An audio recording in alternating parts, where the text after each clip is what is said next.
मीरगंज।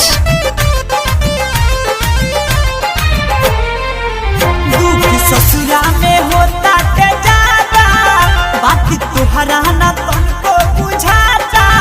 दुख ससुरा में होता ते ज्यादा, बात तुहरा न तुमको बुझाता। भाई के जोहरा मरब यार नहीं दुख हम सहब हो। अकेले चलैया भातार पन रहब हो। अकेले चलैया भातार पन रहब हो। मिक्स बाय रागनी रिकॉर्डिंग स्टूडियो मीरगंज।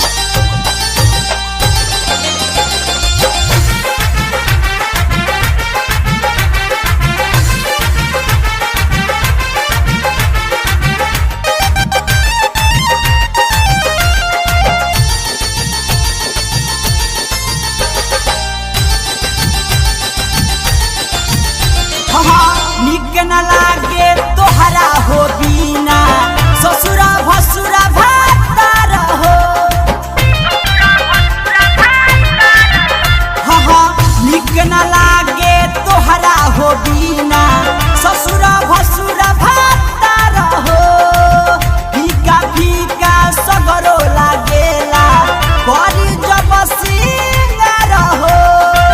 बगल के भेष भइल दोसरा के देश में ना रहब हो। अकेले चलैया भातार पन रहब हो। अकेले चलैया भातार पन रहब हो।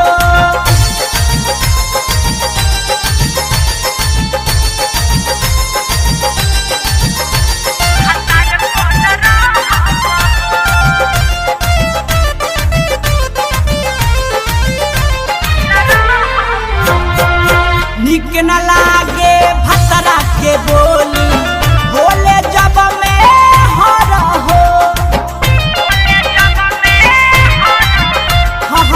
निक न लागे भतरा के बोली, बोले जब में हर हो।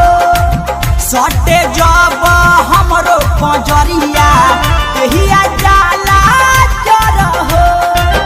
खाना दिहल ओकरा घर के न पानी पियब हो। अकेले चलैया भातार पन रहब हो। अकेले चलैया भातार पन रहब हो।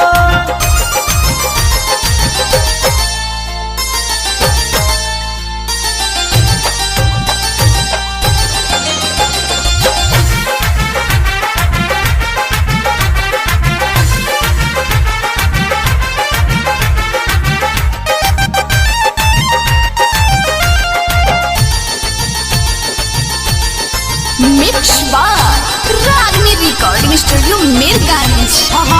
एक दिन एक साल लागेला, सुनिल सुख